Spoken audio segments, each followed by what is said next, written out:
페이커는 분명히 2014년에 실패를 했습니다. 팀이 월즈에 나가지 못했고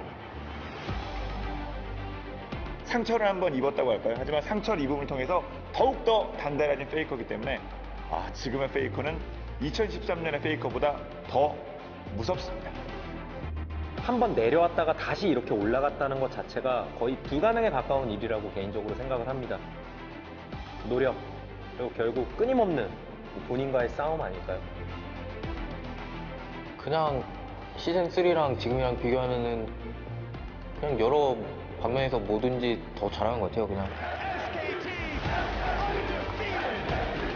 쿠타이거스는 SK텔레콤과 정반대에 있는 팀이라고 할 수 있죠. 왜냐하면 만든 지 1년도 되지 않았습니다. 그리고 페이커처럼 믿고 따를 수 있는 그런 리더가 슈퍼스타가 있는 팀도 아니거든요. 엄청난 이변까지는 아닌 것 같아요. 전 개인적으로 쿠타이거즈가 SK텔레콤 T1의 전승 우승을 저지하는 팀이 될 것 같고 저희는 이길 수 있다고 믿고 있고 그거대로 연습해서 이겨볼 생각입니다. 쿠가 분명히 대회 때 잘해서 나온 거겠지만 저희는 다른 팀과 다르게 쉽게 무너지진 않을 겁니다. 이지훈 선수랑 페이커 선수한테 둘 다 져본 기억이 있어서 그 생각들이 많이 나는데 이번에는 달라야죠. Part of the mystery of Faker is that no one really knows why he continues to be as good as he was, how he can have such a deep champion pool. No one's been able to emulate it. 승리, 그것만 바라는 것 같아요. 다른 것들은 어떻게 보면 다 부수적인 것들이겠죠.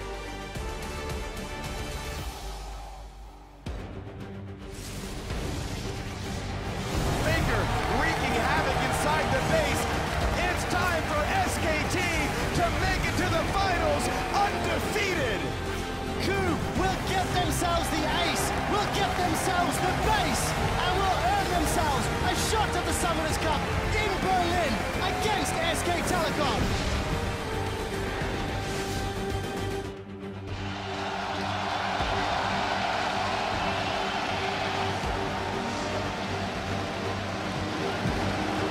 Welcome, ladies and gentlemen, to the 2015 League of Legends World Championship Finals. Players and fans from around the world have come to Berlin's Mercedes-Benz Arena as just two teams remain at the final stop on the road to the Summoners Cup. Now you're getting a look at some of the sights and sounds here in Germany where excitement is in the air. And of course, there are plenty of cosplayers in the crowd and even one brave fan who's going to be posing with a giant poro now. Kids, don't try that at home for your own safety. All this anticipation is, of course, for the impending battle between the Coup Tigers, who you see heading in here into the venue earlier. They'll be going up against fellow LCK team SK Telecom, warming up in their locker room just a short time ago. Now, two strong teams, but only one will be crowned the champions. Hello, everyone. I'm James Dash Patterson here alongside Christopher Monte Cristo Michaels, Sam Kobe Hartman Kensler, and Mitch Krepo Vorspals to cover all of today's action between these two titans of a team. Hang on. And first things first, we've got something we have to clarify here. Monty, what on earth are we wearing? This is a hanbok. It is traditional Korean clothing. I was just so excited. It's such a great time for Korea right now. Two teams in the final. It's the final we always deserved here at the World Championship. It's like we're watching an LCK game, only with better casters. Ladies and gentlemen, we're starting early. Sometimes, Krepo, they have to give you the chance to actually cast the good teams. So welcome to the OGN Autumn Season Final. That's going to be a good day, ladies and gentlemen. I, for one, am very excited for it. Let's start by pulling up the bracket and following these teams' journeys to today's finals over the last month. After emerging from the group stage as the #1 seed from Group C with a perfect 6-0 run, SK Telecom T1 has made an undefeated march through the bracket, taking down the LMS's AHQ Esports Club and Europe's Origin. Now the team comes into today's final with the potential to not only make the first perfect Worlds run ever, but to become the first two-time champion in League of Legends history. And what an impressive fashion they've done it in. Getting all the way to the finals undefeated, as you said, all of their games have been finished out so cleanly. Yeah, there's maybe one game where SKT just wasn't as convincing against Origin, really, in terms of goal, but even then, their numbers, and we'll get to that later, are just astounding. they're well on track to become the most dominant world's performing team like in the history of League of Legends. Yeah, and even beyond the World Championship right now, they're on a 17-game winning streak dating all the way back to the regular season of Korea in the summer. All right, but we have to take a look at their opponents. The KOO Tigers climbed out of Group A as the second seed behind the LMS's Flash Wolves, but showed up big in the quarters and semis, taking out KT Rolster 3-1 and sweeping hometown favorites Fnatic to make it here to Berlin. And the story for these guys making it all the way here, you know, after just forming the team is just, they're so easy to root for. Yeah, I mean, they're coming in as underdogs, but I didn't even think they'd be in the finals. I think they've really performed well, particularly Kuro has vastly exceeded my expectations coming into this tournament. Even Smeb, who did have a higher bar than Kuro, he's even overperformed that as well. And a lot of people coming into the series against KT were just rooting for KT to make it out, but KOO rather convincingly swept that series 3-1 and then made it to the finals. Nobody really expected. Thank God China slumped a little bit, you know, made it a little easier for the KOO Tigers overall, but it's going to be, yeah, I think Korean games. To a degree, too, after the bracket stages were drawn, a lot of people looked at KOO's side of the bracket, seeing Fnatic and KT, and saying, this is the tougher side of the bracket. So they've had a pretty, you know, sincere road to the finals. They have definitely been tested, and they've shown a lot of diversity in styles, in champions, in strategies that they've used. So that might actually hurt them here because SKT have seen maybe a bit more. Now, of course, we won't be the only ones covering today's finals. You're going to get a look at our partners from China and Korea's OGN, who have made the trip to Berlin with all of the international teams to bring this event to fans and players in 20 languages around the world. So plenty of people out there enjoying the games. Now, of course, it's time, though, to head down to the stage and check in with someone who is no stranger to the League of Legends scene here in Berlin. Hello, Berlin! Wie geht es dir? I'm Evie, Shock supporter, and I'm very excited to be right here at center stage, designed to give you the best view of the games today as our finalists fight for the Summoners Cup. Now, whether you're with us here in person or tuning in from around the world, we've got you covered from every angle of the house. Now, with this setup and everyone here in attendance is also a real-life part of the action. So, ladies and gentlemen, are you guys ready for the 2015 League of Legends World Championship?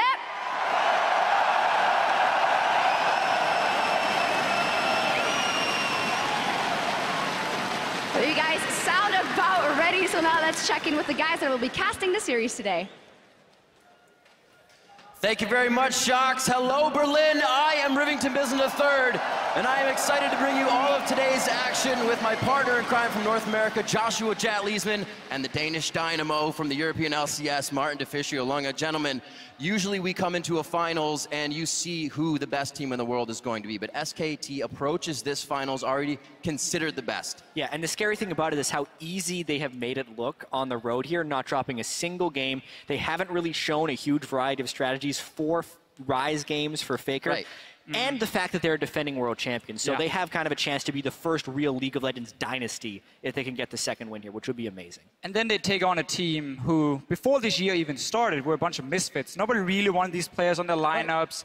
We didn't expect a whole lot from KOO Tigers coming into the World Championship. We said it was the weakest Korean team. KT would be above them.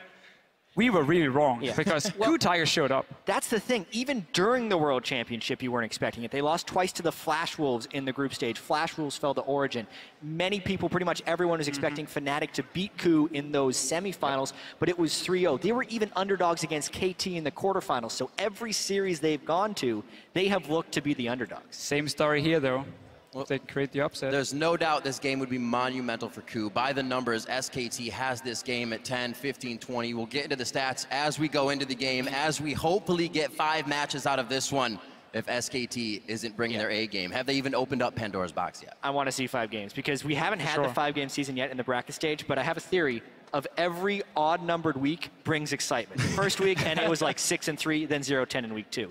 2 European teams made it to the semifinal in week 3. Week 4, they went 0-6. This is the week for KOO Tigers to come back strong. This is the week for Smeb to show that he's the best top laner in the world. He's going to beat Mayan up there. In order for KOO Tigers to win this game, if he can do it, I think they can take it, but he really needs to play the best game of his life. Absolutely have to. Now, before we send it back to Dash and the gang for a look at today's matchup, SK Telecom T1 could be the first organization to take 2 world championships. So we take a closer look at the team then and now.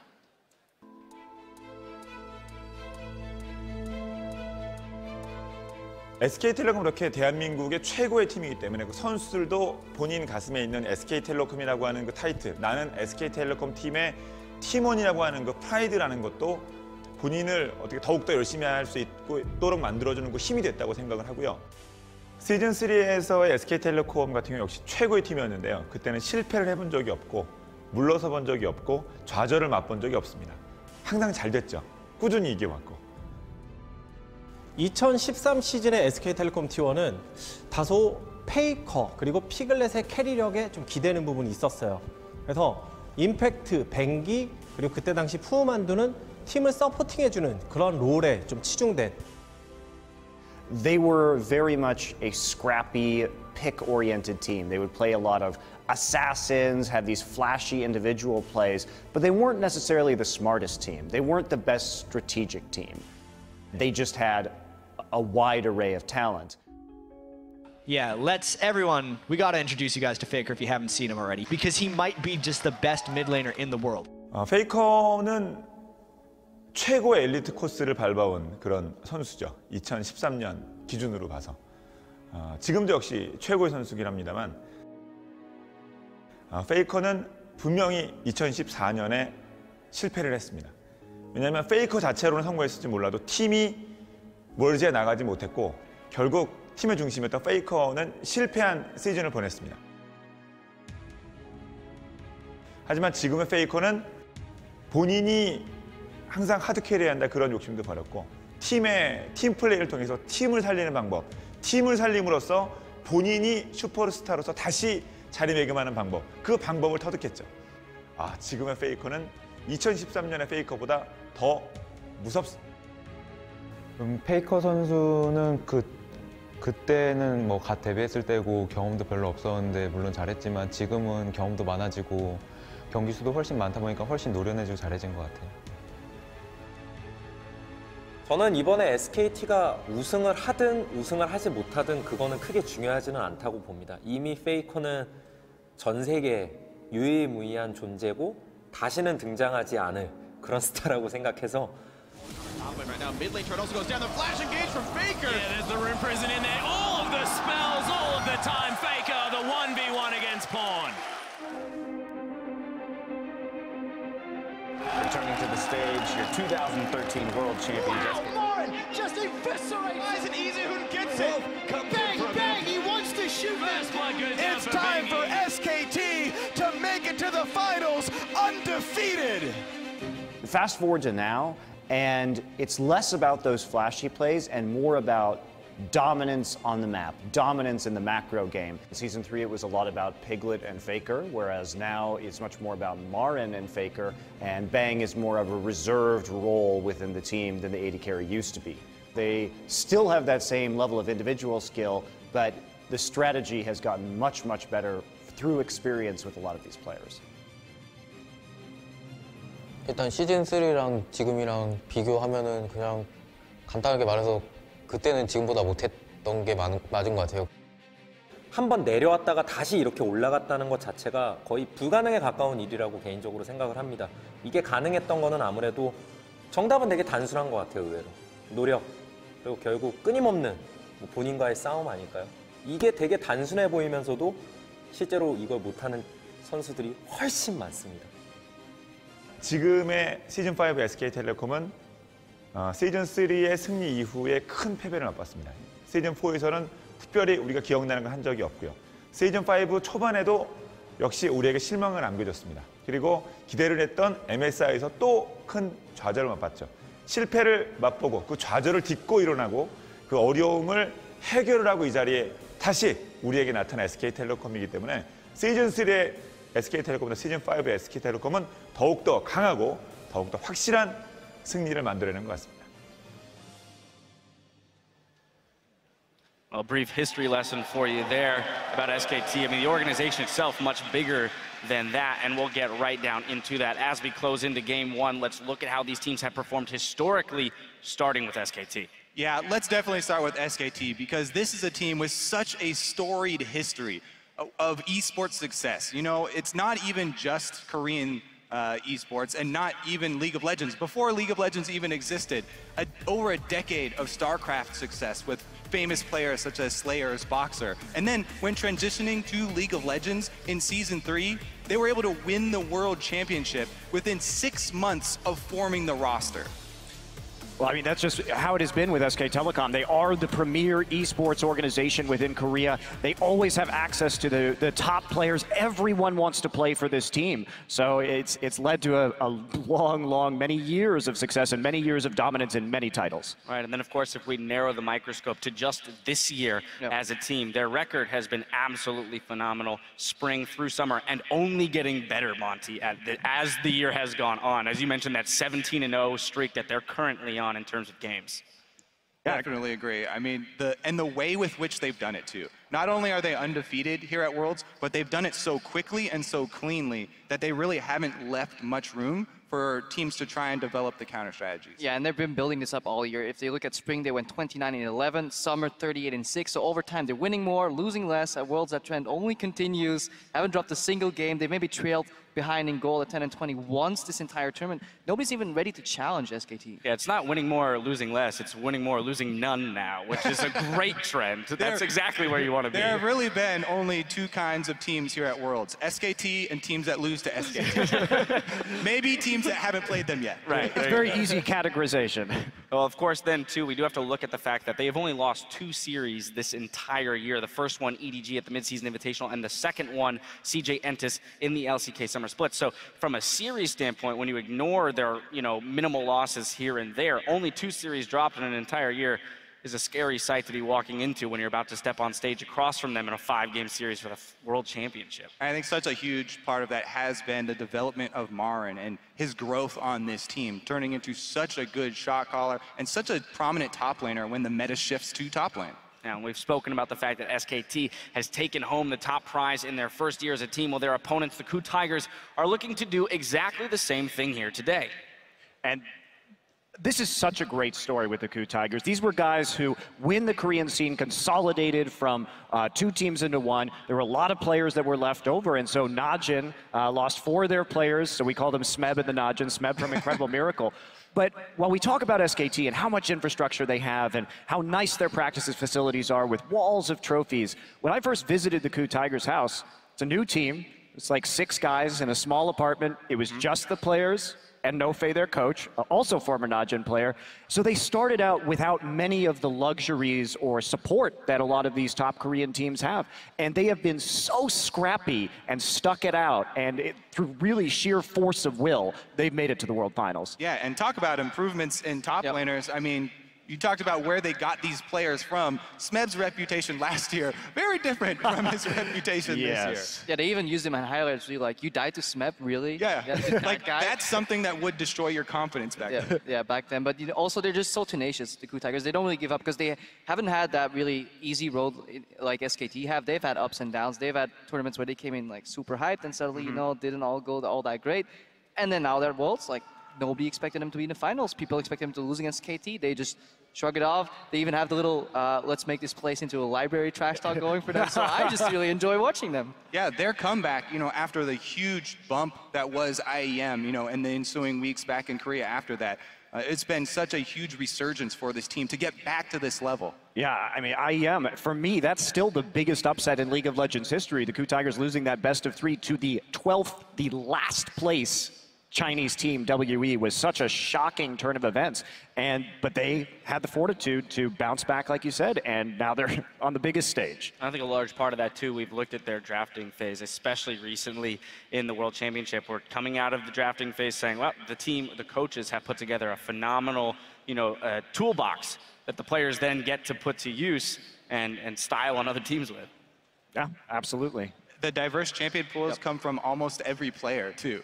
They just talk about tools, like each player is bringing so many to this. And it's real important at a tournament like this Worlds, where there have been so many changes. The KOO Tigers have had a real advantage pulling out a lot of these things that are strong in the patch, where other people have been taking a lot longer to actually pick those champions up. All right, well, when it comes down to it, KOO have everything to prove today going up against a team that has beaten them many times before. Now, before we look at the matchup specifically, let's hear from Smeb, who admits that he had some questionable games over this year's LCK season.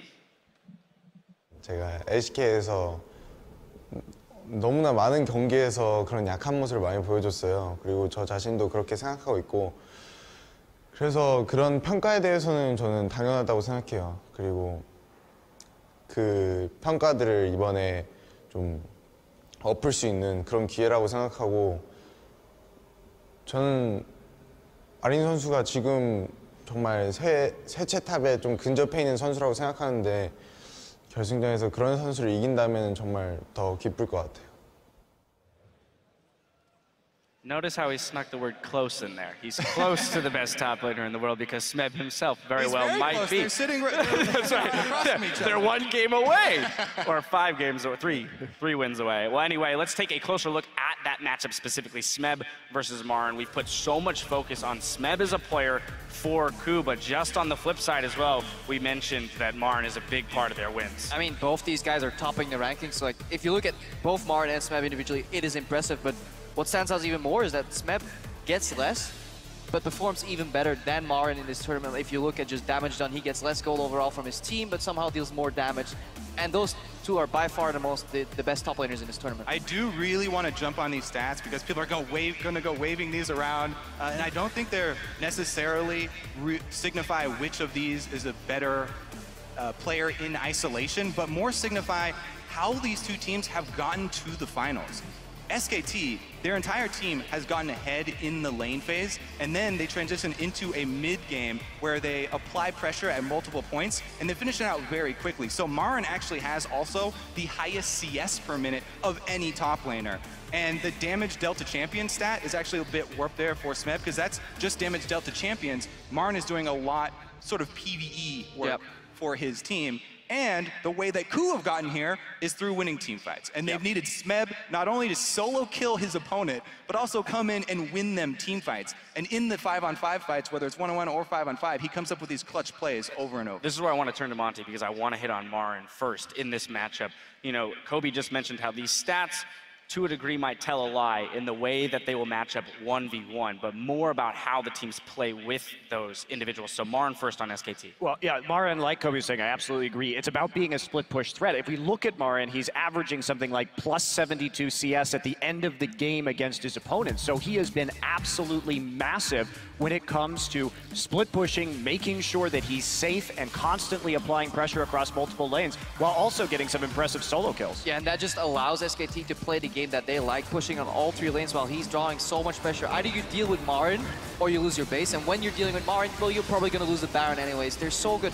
Every time you should keep your eyes when SKT is almost grouping, he peels off immediately to another lane, whether it's mid or top, keeps up the pressure. He doesn't wait for those waves to stack up and come in. No, continuous pressure. He spends so much time on the enemy side of the map, and the fact that he can do that while not getting caught very often, that is the most impressive part for me, because they don't have that many wards placed out for him. It's purely game sense. I really want to hammer home this point on Marin, just because a lot of viewers, everyone's so used to watching these games with both teams' vision revealed.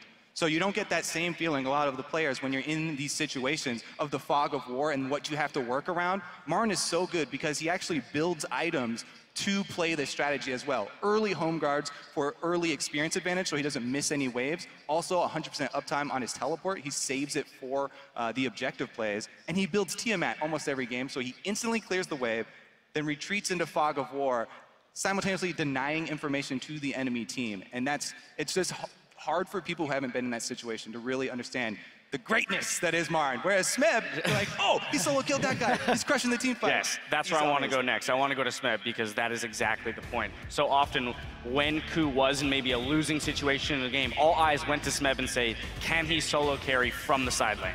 And yes, absolutely. And he's going to have to do it again if they want to win games tonight. I think that we can all pretty much agree on that. And one thing that I think is very important is that Smeb has a larger champion pool than Marin does. He is also a Riven player while Marin is not.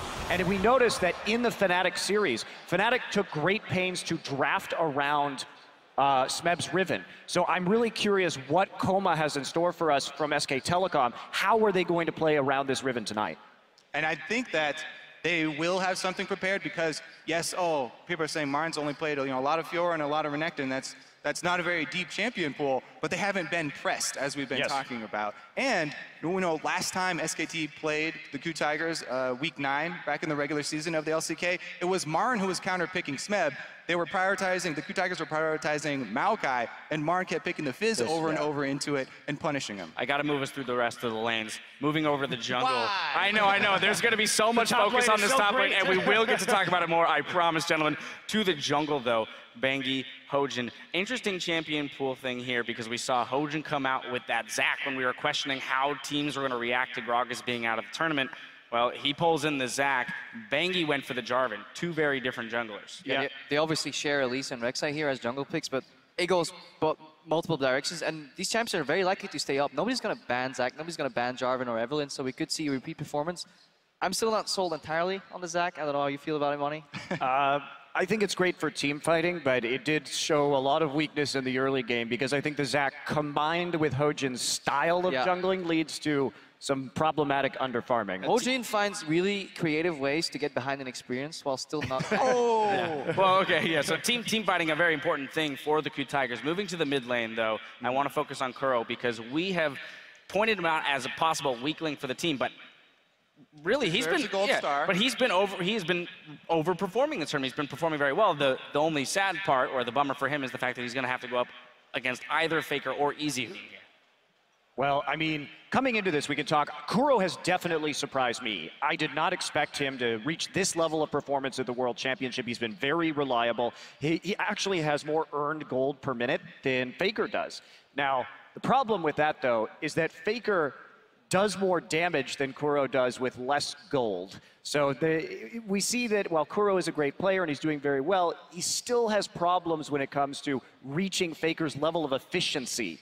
Yeah, we looked at the stats there for damage dealt per gold earned. So Faker earned less gold, dealt more damage. He's actually the second out of all players in this entire tournament in terms of damage efficiency, in terms of gold. The only player to top him was NL with some massive AoE Jinx rockets, and that's cheating. So Faker, even though people are saying he's dying a lot or he's not doing the most for his team, he's pulling so much aggro, earning less gold, and still topping those damage charts. And again, you have to be careful with stats also like gold earned, because sometimes it is a team deciding to give open lane farm to one of the players. Sometimes there's gold sitting there on the ground, and the players just can't pick it up.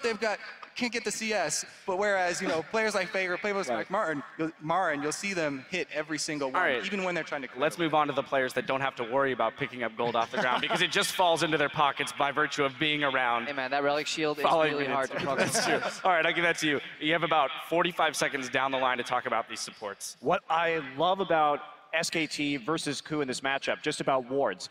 Briefly, KOO places a lot more wards than SKT, but SKT clears a lot more wards. So it's about vision versus vision denial, and it's going to be very interesting to see how they play with the vision on the map. Also, the games have gone longer for the KOO Tigers, so they have been spitting out those Sightstone wards and stuff like that. Gorilla, though, champion pool has been amazing. It allows him to do so much. All right, well, with those players and matchups in mind, I'm sorry. I wanted to, but he gave me the it's okay. All right, well, with those players and matchups in mind, we want to know what you think. So get on Twitter and tell us which player do you think will have the biggest impact in today's final and why. Remember to tweet your responses to @LOLesports and be sure to include the hashtag world so we can let you weigh in later today. I'm so happy that they changed top laner so people come like, hey, Impact. Impact, exactly. No puns. All right, if you weren't able to join us here in Berlin for today's finals, you can still catch all the behind-the-scenes action from the best seat in the house. Just follow LCS Esports on Snapchat and keep up with the day's festivities via our live story. If you are here in Berlin, though, be sure to share your world snaps and lend your perspective of the event. Now, of course, the time is almost upon us for these two teams to do battle for the Summoners Cup and the title of World Champion. So let's take a look around the venue where our finalists will hit the Rift. And guys, I mean, this venue is absolutely insane. The setup for it, and there, it's very loud. Coming to live events in giant stadiums like these, filled with esports fans, never gets old. This is absolutely my favorite part of the job. Yeah, we stood overlooking the venue earlier, just watching the crowd filter in, and I was talking to Kobe, and he's like, you know what, this job, ain't so bad. It ain't so bad. It's not 9 to 5, but you know what? I can get used to this. I mean, I have to say that this being my first World Final, it's absolutely a special one. And as you mentioned, Kobe, just the atmosphere of an esport event only makes it better. You can literally feel the energy of all the fans because our station is shaking. That's true. We are built into the stands. So as you guys make more noise, it becomes more perilous for us.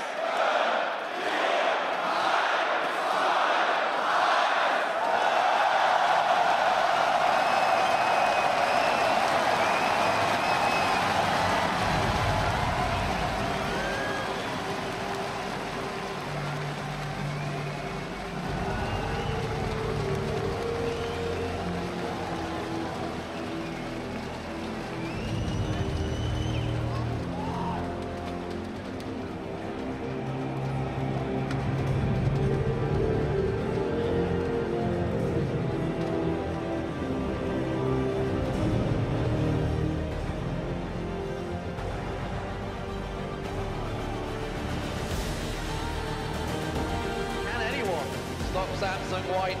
Well, this really happened. They saved the Nexus. Kaboom! They lit the fuse, and I can't believe it.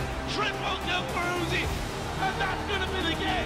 And Samsung White are the 2014 World Champions. Do we fight to hold our heads up high and beat the drum to what we love? Risk the fall, oh, we have felt it all come crashing down from far above. Stars are rising, countless worlds colliding, only one will take it all. Can we bring to fall the giants? Can we make the final call?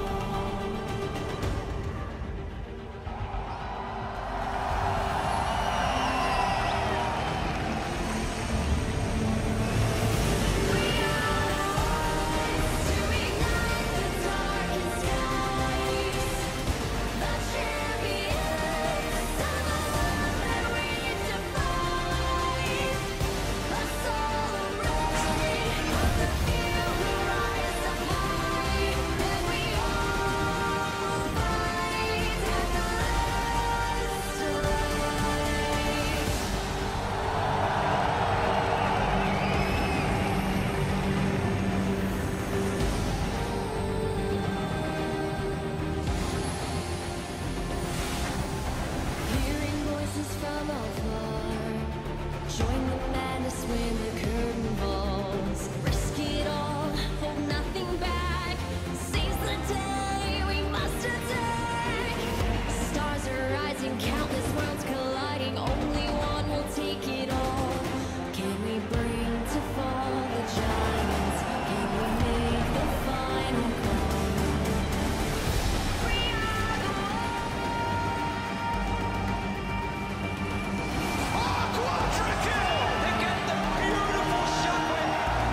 Flash rolls onto Nexus. Fnatic take the first seed. There is no base left. There is only victory.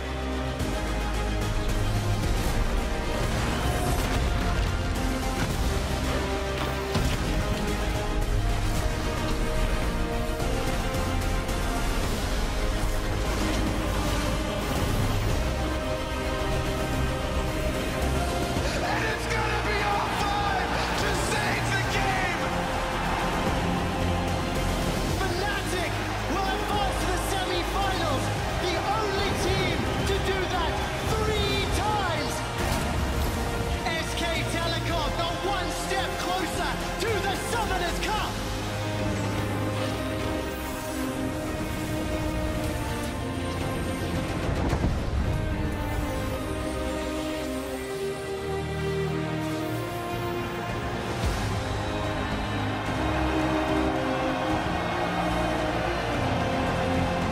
There was a European eulogy as both EU squads drop at the semi-final stage.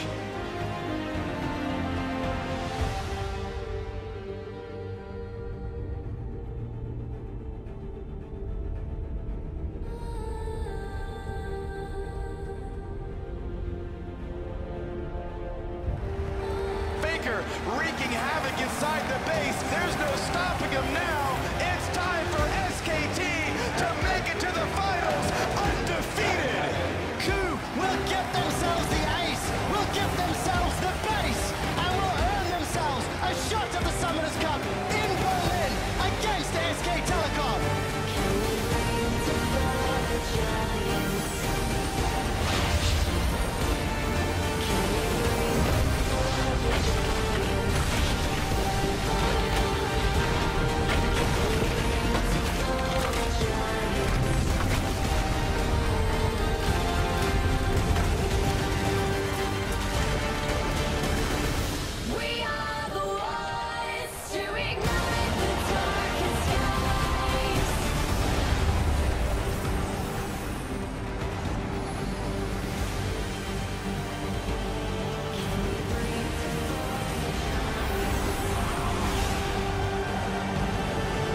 welcome the finalists for the 2015 League of Legends World Championship. Representing Korea and the LCK, KOO Tigers.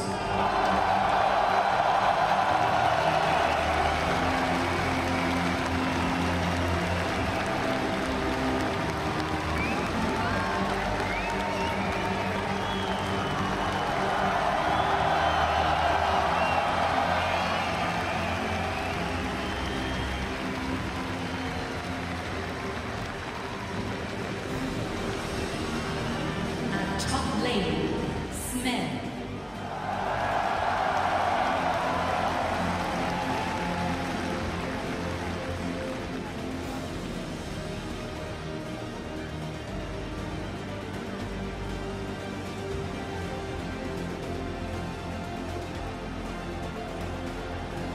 At jungle, Ho Jin.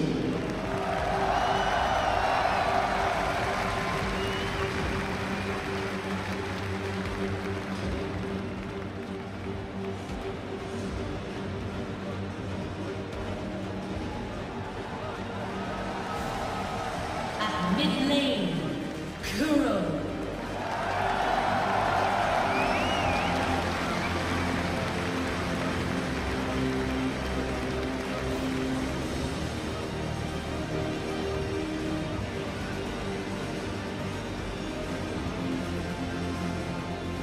At AD carry, Ray.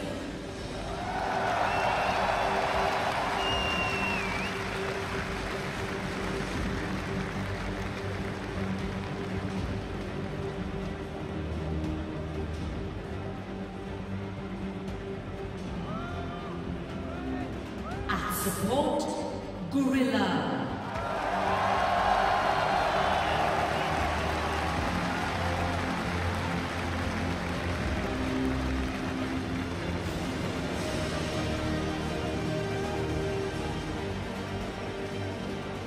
Their substitute jungler, Wisdom.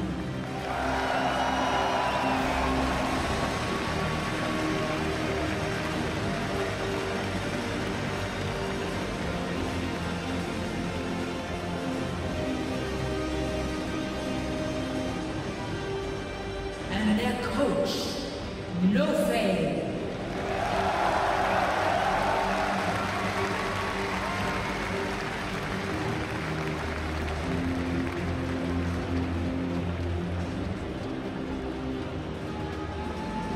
Once again, KOO Tigers.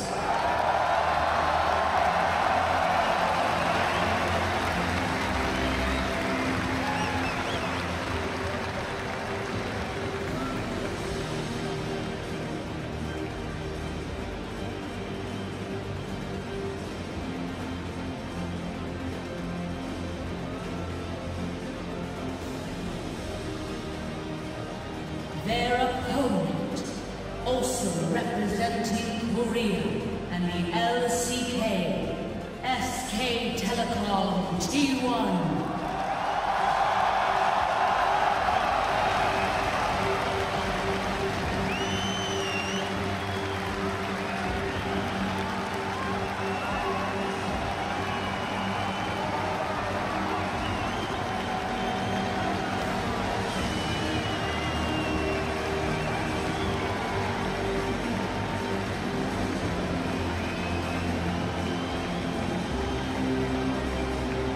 At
support, Wolf.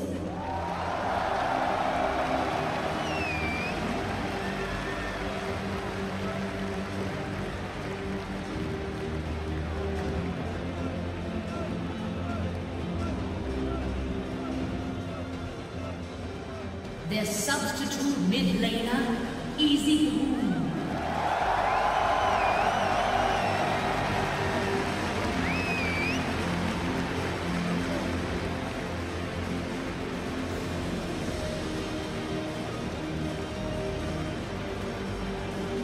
And their coach, Coma.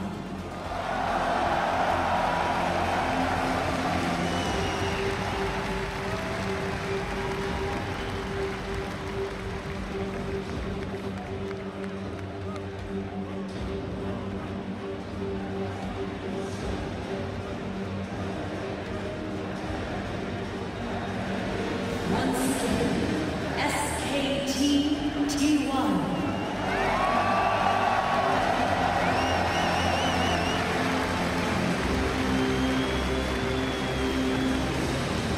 The finalists for the 2015 League of Legends World Championship.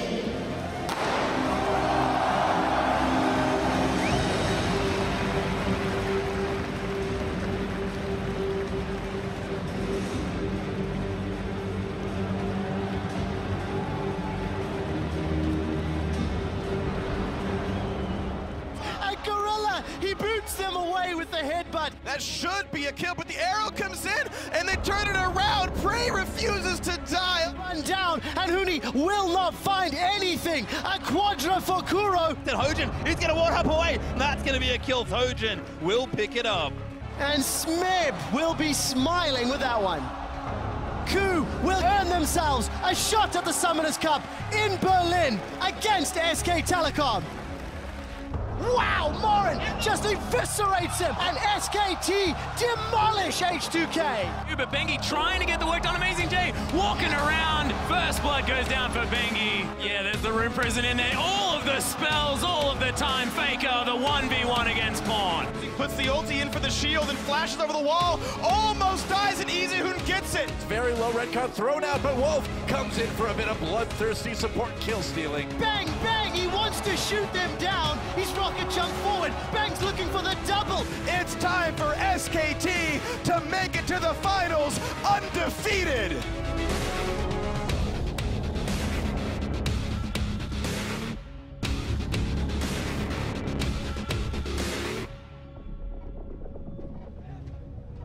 It really is incredible to see each of those players as they walk on stage for the biggest series of their lives to really be owning the moment for themselves, because you have to imagine that the pressure that they're feeling is immense. I mean, just walking over like a giant picture of yourself. Also, the only person to ever walk or even roll over Faker will be Faker himself.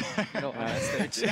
That took a lot of confidence to pull a roll like that live as well, and he stuck the landing. It's also the only barrel roll we'll be seeing tonight. That's very true. Poor Gragas. Rip Gragas. Well, as the teams take place on stage, let's focus in on today's best of 5, where SK Telecom is favored to make a League of Legends history. Now, they're the only World Championship juggernaut to live up to expectations with a 100% win rate, the most dragons per game, the highest average gold lead at 10 and 20 minutes. I mean, what do you want? Dominance. For every one dragon their opponents take, they take 4.25. For every one Baron, they get 14. Well, that's the thing. They're second place in Barons per game. That's only because they finish games before ever having to take a second one. Yeah, and it's not how many Barons you take, it's what you do with. They smash so many Nexuses while still having that Baron buff. That's hard. They go from Baron to game over in like those 3 minutes very often in their games, and their Baron power plays, which just means how much gold you generate out of a Baron buff, is just immensely high over this tournament. So they're just so efficient at closing out games. Yeah, really does look like Faker and Bengi are going to make their way towards that repeat. Yeah, well, there's, you know, for both of them, a lot of eyes on them about whether or not they can get that repeat. But specifically looking at Faker, I mean, this is a guy who hasn't necessarily been challenged yet this tournament. Jat mentioned those 4 Rise games. We haven't seen much else. Is this the series where he's going to be forced to step it up? Where is the LeBlanc? That's my question. You know what my question is? Where's the Master Yi? Yeah, fair enough.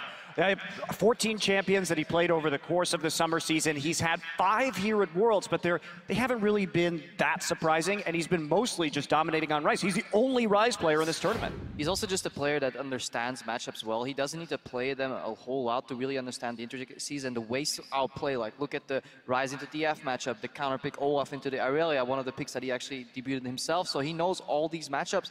And then at the other side, Kuro, who was kind of overperforming, I don't think we'll need to see Faker challenge. I think Faker on just cruise control can easily sweep through the series already. Yeah, I find it funny that lower third we had earlier about Faker and Kuro's shared champion pool. You know, they share the Azir and the like. And then the 2 unique champions for Faker, Rise, which he's played 4 times, and the Olaf, which is just like, oh my goodness. Which you got to kill within the first, like, 3 minutes of the game. Yeah. Well, talking about that, Aurelia in the mid lane, he debuted it against Kuro. That was a pick that he had waiting. So Kuro is no stranger to just Faker coming out with something very weird and having to deal with it on the fly. So maybe he'll have some answers this time around. We'll have to wait and see. Now, this does look like SKT's game to lose. So I want to flip over to Ku's side and look at the strengths, the ways in which they could win this matchup, starting with Gorilla. Yes, I definitely do want to look at the strengths of Ku because they deserve it. They have had such a crazy ride getting here. And I want to set up Crepo because he didn't get to talk about Gorilla before, our support main here. The champion pool and the plays that Gorilla comes up with are just remarkable, and they're so important to the team. Yeah, the thing is, Gorilla, he has a very large champion pool, and very often he's also playing different styles. He can play the peel support, he can play the engage support, he can play the roam support. So there's no reason to even doubt that that champion pool can go even deeper, because if you understand all these different styles as a support, and doesn't matter what champion you play, because it's all about, you know, the mental ability to really understand where you have to be, what your role is, what your function is within a team fight. You have to peel, you have to set up and engage yourself, and he does it really well. So he had some fantastic performances at World so far, and he needs to really overperform if Ku want to have a shot to really like smash open. That's the only angle they can really take it. Well, I mean, we've seen how they prioritize that Tahm Kench in the semifinal, and I think you just can't let him have that champion. He is the best Tahm Kench player I have ever seen, and he's setting up a lot of these plays. What do Ku like to do? They like to just come into a lane with 5 people, smash down a turret, start a fight, all as a whole unit. And Tahm Kench enables them to move behind people for ganks on the map in very interesting ways. Yeah, I really like Gorilla because, you know, he's definitely one of the superstars on this team as well. We talk a lot about the top lane, a lot about Smeb, but Gorilla being so good on Tahm Kench and all the other supports gives Smeb more breathing room in champion select. We've seen them first pick and last pick save support for even a counter pick last. Yeah, well, you know, we talk a lot about the teams that have made it to the finals or made it as far as they have. They are the teams that were able to adapt to the meta and pick up these champions. You know, we'd expected Darius and GP and Fiora to be picked up, and then the Tahm Kench came in, and the teams that have succeeded, the teams that are still left standing, are the ones that actually picked every single one of those champions up across the board. So you're saying the key to Worlds is unbench the Kench? It might be. It's one of maybe 4 answers, right? Because we got all the power picks. Last year as well, he was the one to really popularize Janna. Like, Gorilla has been a very consistent player. Right, and then you also mentioned, too, the fact that we have talked about Smeb quite often. I'm going to have to point us back there. We got to talk about him one more time. I mean, this man has been a huge strength for them, and someone that they have been able to rely on when they, you know, come into those 10, 20-minute marks with gold deficits. Yeah, he's got the highest damage per minute of any top laner. He's 70, which is very significant above number 2, who is Mar. And that is a large, large gap for the reasons we already talked about in terms of their liking for team fights. But this is the guy that has to perform right now. This is his day. If Ku Tigers are going to win this, it's probably going to be on the back of Smeb. Yeah, as we were talking about, the reason, you know, he's got so much damage to champions is because they have to do that. They're behind in almost every single one of their games until they get to the team fights and they come and they wreck. But he's going up against an incredibly intelligent player that really knows all these matchups well, so he may be able to neutralize Smeb. More importantly, so Smeb's team fights comes a lot from patience. He doesn't go in immediately, he waits until all the cooldowns are gone. That's a couple of these team fights that he won really convincingly in the semis, is where he waited for everyone to use their cooldown abilities, then move into the fight. I don't think SKT is necessarily going to make that mistake, let alone SKT's not even going to team fight them. They're just going to keep splitting up overall. So that's what's going to make it hard for Smeb to really push his mark on this series for me. He either waits for them to be down or he charges in with Fiora and reposts ultimates. Two-time Skarner Ultimate, multiple Ash arrows. This guy's timing and the clutch plays are what really make him spectacular. Let's fire through a couple more things. The 80 carries, we haven't taken a look at them yet. This champion pool to me is the most interesting because they share so little. When you look at these two guys, only Kalista as a shared champion between these two players through this tournament. And I think the Mordekaiser may actually be a way for Ku here to really change the picks and bans, because SKT have really shown that they really don't like that champion. They ban a lot on blue side too. They have the most Mordekaiser bans in the tournament overall. So if Ku can put some pressure and suddenly say, well, there's an OP champion and Mordekaiser up tier at the end of the pick and ban, maybe they can force something to break open there. But that's a lot of ifs, and you will probably not be able to do that against a coach with the experience like Koma. Yeah, watching that champion pool develop, or at least the shared champion pool between the two of them in this series will be very interesting. Now, from a team-wide perspective, now Ku has been playing from behind quite often. They have trailed in 7 out of 7 of their bracket stage games at 10 minutes and 5 out of 7 at 20 minutes. But they won But them you all. say that, but they won every single game that they were behind at 20 minutes. This is the Ku magic. They are so good at playing from behind and making that work for them. Do I think it's the best way to play League of Legends? Absolutely not. Am I still amazed every time Ku wins in that fashion? Yes, I am. Yeah, I mean, you don't really want to be the comeback kings. To be the comeback kings, you have to be behind in the first place. But 5-0 when they're down at 20 minutes is just ridiculous. Yeah, just being able to come back there. But the problem is, if you watch a lot of these games, there's very big mistakes from the other teams. Yes, Ku capitalized extremely well, but there's always a mistake. And now, instead of going up against like KT in the quarterfinals, they go up against an S-tier KT here. They have to rely on them making mistakes. And SKT doesn't really make mistakes because they keep snowballing, especially the 20 minutes. They're like an absurd amount of goal ahead on average. I think the final element, too, of their ability to make comebacks is the attitude with which these guys approach the game. We talk about what has enabled them to make this run to the finals, and it has to be their mentality, the way they're laughing at the end of every single game. These guys truly are a band of friends that have made it all the way to the finals. And that's been part of their entire history and their entire run, is that how close all of these guys are, I think really has helped them through having less infrastructure, from having some of these disappointing defeats like in the spring finals or at IEM, and it allows them to keep powering through. All right, well, with game one just moments away, it's time to get down to it. Gentlemen, who is going to be walking away today as a world champion? Krepo, starting with you. Generally speaking, in these situations, I just go against the Koreans to piss off Monty. But there's 2 Korean teams there, so I can't do that. So I'm just going to take the easy way out, say SKT 3-0. Where's your train ticket from 2 years ago? You ripped it in half. I lost it. It wasn't my You wallet. lost your train ticket? I actually had it ready for Worlds. Every time I open it, it's like, yes, it's right here. Lost it. Boot him off the train, Monty. Boot him off the train. I mean, you say it's the easy way out. I was actually kind of conflicted about this matchup, just because I've grown to love this team over time. The Ku Tigers, all the players, they're so, they're so charismatic. How can you not like this team? But I realized I was clouding my judgment, and so I went to ask the god of mid lane. I went to Faker. I said, Faker, who do I put my faith in now? Please give me a sign. And he did. SKT win. I predict SKT to be the first time repeat champions. Nice guy Faker here. I mean, come on. He makes it very clear. Yeah. He does. There's no ambiguity about Would you like to go now, Monty? Yep. I will also be saying SK Telecom winning. I too love the Ku Tigers, but it's time for Faker to really cement his legacy as if it wasn't cemented enough already, and for him to be the first 2-time world champion. Well, there it is, ladies and gentlemen. Our analyst desk has spoken, but we're in for a series nonetheless. The stage is set, and as we send it to our casters to kick off the 2015 World Finals, we'll take a look at the Ku Tigers, a team that has defied expectations and are now within arm's reach of League's highest honor, the Summoners Cup. 정말 동경 어린 눈으로만 보던 곳인데 거기 제가 오니까 참 신기한 것 같아요.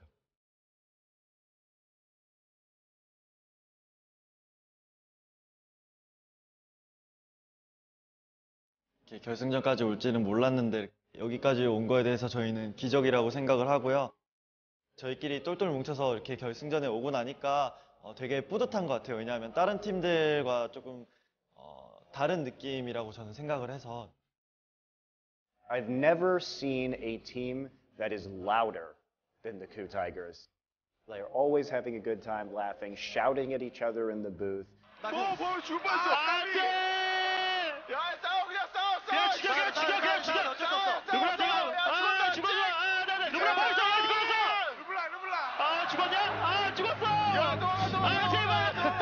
They are very good friends. They always have this exuberant energy about them when you're around them, and they're a whole lot of fun.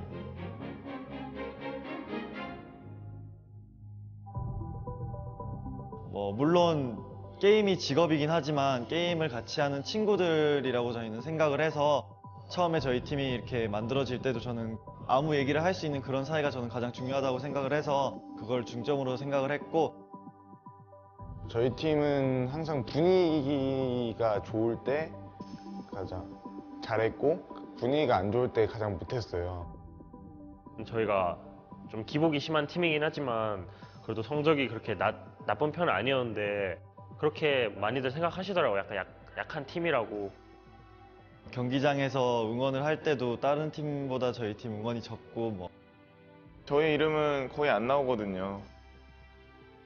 다소 인기가 없는 건 그 이유는 뭐 여러 가지가 있을 수 있겠지만 예전에 IEM에 참가했을 때 많은 한국 팬들의 기대만큼 좋은 경기력을 보여주지 못했었던 거, 그게 좀 큰 이유인 것 같고요. You have to win in Korea. You have to win to be popular. They really only respect winners. 진짜 한번 들어보고 싶어요. 쿠 타이거즈를 응원하는 그 푸나틱처럼 저희도 그렇게 한번 해주셨으면 좋겠어요. Yeah, that's right. 지금 현재 이제 결승 무대에서 SK텔레콤 T1과 쿠타이거즈가 맞붙은 이 구도에서는 전 개인적으로 쿠타이거즈가 SK텔레콤 T1의 전승 우승을 저지하는 팀이 될 것 같고, 실제로 뭐 우승을 내준다고 하더라도 상대가 그냥 3대0 압승을 거두는, 그래서 무력하게 굴복하는 이런 모습은 나오지 않을 것 같습니다. 매 경기 처절하게 싸울 겁니다.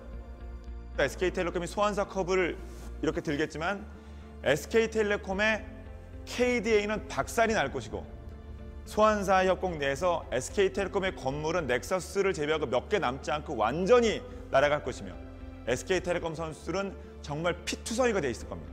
쿠타이거즈는 역사상 가장 아름다운, 가장 위대한 준우승 팀이 될 것입니다.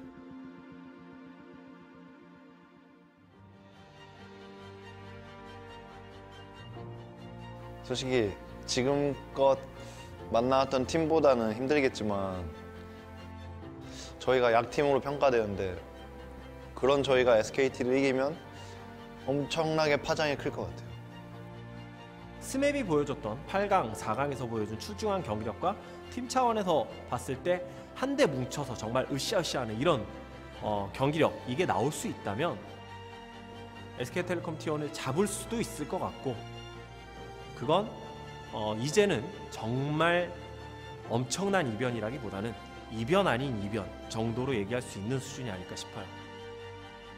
만약 저희가 이긴다면 정말 창단 첫 시즌 만에 우승도 하고, 그래서 되게 가장 큰 한 획을 그을 것 같아요.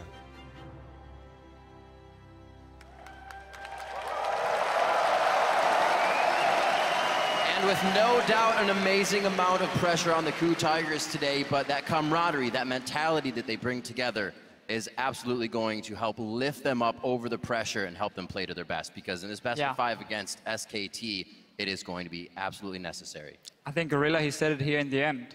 If they manage to win Worlds after being formed this year, taking out SKT, the team everyone expects to win the World Championship, would be such a huge upset. And I think their team chemistry is so important specifically to that team, because you look at other teams like SK Telecom or the Samsung teams for last year who had that large coaching infrastructure in place to filter feedback through. But as Monty was saying, when these guys first formed, it was basically just a bunch of guys playing together, needing to have that chemistry in order to give the feedback and improve, and they have been so successful in doing that. And they always did better when they were having a good time. Marin already is. Smeb wants to fight against Marin. Came into this tournament stating, you know, I get to face off against Huni at some point. Now he's got Marin. Those two are going to be players to watch.